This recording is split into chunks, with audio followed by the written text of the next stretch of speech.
Boo! Well, hello there, boys and ghouls. We hope we didn't startle you too hard there. It's only us, your good old friends at SCP Explained. We all love a little fright now and then, don't we? After all, that would explain our fascination with the morbid tales of the SCP Foundation. Rotten old men who can walk through walls and tear you limb from limb in their own private hells. Nightmarish psychic diseases that turn anyone who touches them into a horrible abomination. Evil masks that kill you and take over your body, using it to do acts of great cruelty until you melt down into black goo. Oh, you're not scared of those.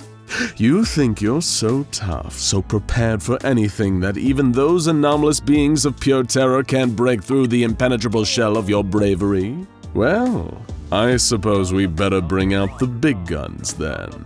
Just remember, when you're huddled in the corner, bones rattling in fear, that you brought this on yourself. After all, there's no entity quite as good as inspiring screams as SCP-2006. So please stay a while and find out why this one's called Too Spooky. We're sorry you had to hear that, but you really can't blame us for having a little theatricality with this one. In fact, having a good grasp of theatricality is actually essential to everyone dealing with SCP-2006. Forget gunplay, rituals, and mind games. SCP-2006 requires Foundation-subsidized acting lessons in order to work on his containment, which, even as Foundation containment methods go, is pretty darn strange. When you got into this line of work, you probably expected you'd be in high-intensity battles with SCP-682, or attending conferences on how to best repel the menace of the Scarlet King, not acting out scenes from A Streetcar Named Desire with Dr. Bright. But believe us, it's important work. As they'll probably tell you at these classes, there are no small parts, only small actors. You won't spend time at these sessions perfecting Shakespearean soliloquies. Instead, you'll be adopting a much narrower focus, learning how to properly act and express fear. The more convincingly scared you can appear, the better. Because when it comes to SCP-2006, your job and potentially even your life depend on it. Plus, it's the only time that peeing your pants and collapsing on the job may actually get you a raise, rather than just a series of strange looks from your coworkers. When you pass that course with flying colors, you'll finally be ready to actually come face to face with the Prince of Nightmares himself, SCP-2006. By this point, you've had it drilled into your head so many times that you could never forget it. For the love of God, whatever this thing does, you act scared. Don't stonewall, don't smile, and whatever you do, don't laugh. Laughing at SCP-2006 is probably the fastest way you can get demoted to swabbing feces in SCP-173's chamber. If you know what's good for you, you'll dial up that fear. When the big day comes, you're sent into SCP-2006's airtight containment chamber with a special package. That time of the month has come once again.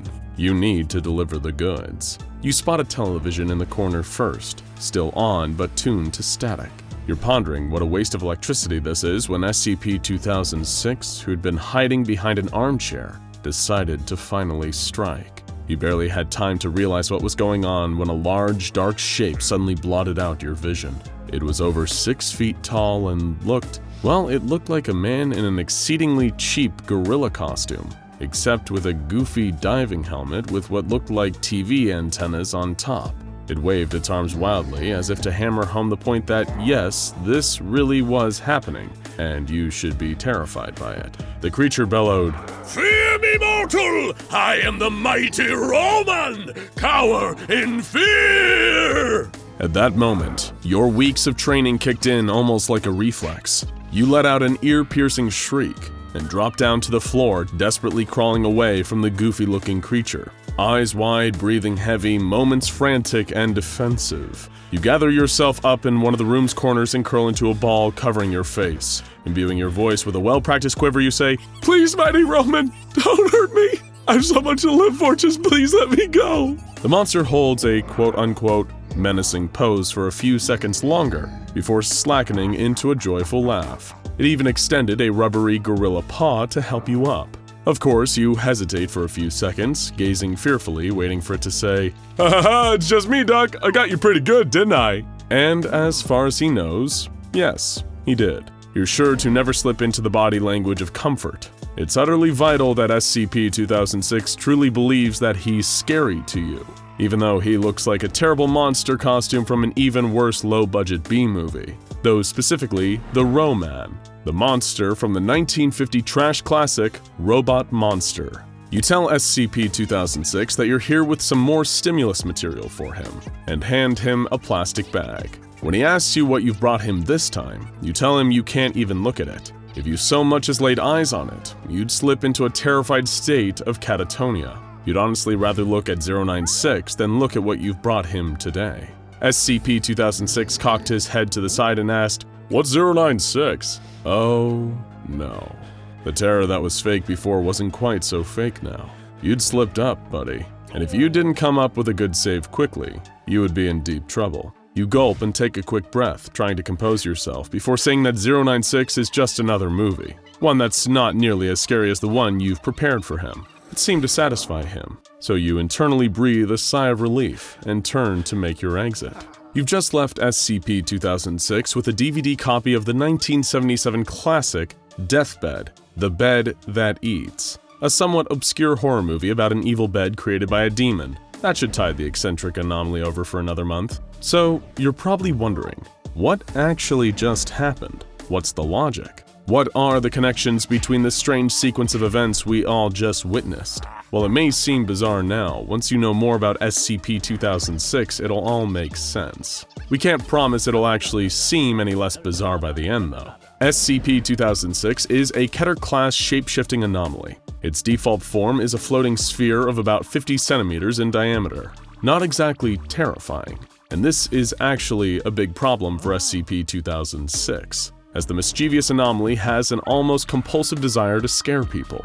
Not to physically harm them in any way, just give them a good old-fashioned spook. He's shown to be pretty much indestructible, so neutralization is off the table. You may be thinking, he seems like a pretty harmless goofball, why would anyone want to neutralize him? And, well, we'll answer that one later. Back to SCP-2006's favorite hobby, scaring people. While 2006 seems to practically live off of giving a good scare, he's thankfully no Pennywise. 2006 has no inherent knowledge of what scares humans, and thus has to learn what scares humans from external sources. This unique weakness to SCP-2006's ability is one the Foundation has discovered as an ingenious method of exploiting for its containment. They simply keep SCP-2006 misinformed on what people actually find scary, tricking it to make sure that it's always hopelessly inept at its hobby. Their method of achieving this is twofold. Firstly, they give SCP-2006 a monthly supply of the worst horror movies you can imagine. True bargain bucket B-movie schlock. Troll 2, Leprechaun in the Hood, Birdemic, Shock and Terror, a personal favorite, The Ginger Dead Man, The Beast of Yucca Flats, Plan 9 from Outer Space, a runner-up for me, The Creeping Terror, The Man Without a Body, Manos, The Hands of Fate, Track of the Moon Beast, and of course, the seminal classic, Iga, a movie about an evil caveman being unfrozen and terrorizing Palm Springs. Movies like this are a perfect mechanism for tricking SCP-2006, because it sees the characters in the movies reacting with fear to the terrible, hokey monsters rampaging across backlots and sound stages, and starts to believe that these B-movie beasts are actually scary. That's the first part of the trick, and you've probably already figured out the second half. The Foundation makes sure that any employees who interact with SCP-2006 in any capacity must play the part of appearing actually, genuinely frightened by it. This 1-2 punch of trickery keeps SCP-2006 successfully bamboozled. As such, despite being a creature largely based around creating fear, albeit in a more friendly, playful way than most anomalies, it's seen as a joke among staff members. It wouldn't be surprising to hear that different staff members took turns laughing at surveillance footage, or that the latest Site Halloween party, a few drunken researchers tried to trick SCP-2006 into assuming the form of David S. Pumpkins from Saturday Night Live. I believe they also received angry phone calls from Tom Hanks' agent the next day. As you could probably gather, developing such an unimpressed attitude to containing anomalies with the SCP Foundation is never a good thing. After all, even some of the most innocent-looking ones can hide surprisingly dark secrets. Dr. Randall Owings, the site director for Site-118, where SCP-2006 is held, released a stern memorandum to everyone working in 2006's proximity. It read, "I've been getting reports of some of the lax behavior regarding SCP-2006. Many personnel have been heard laughing at SCP-2006 during surveillance when it watches a new movie, or when it attempts to scare individuals. Some personnel have been heard questioning why SCP-2006 is classified as a Keter entity. I am here to remind you that a Keter entity is a Keter entity, regardless of how innocuous it may seem. No, SCP-2006 is not a rampaging demigod, nor is it a regenerating super lizard. However, it possesses the same level of danger as any other Keter that the Foundation has contained. Think of SCP-2006's purpose. It wishes to scare people.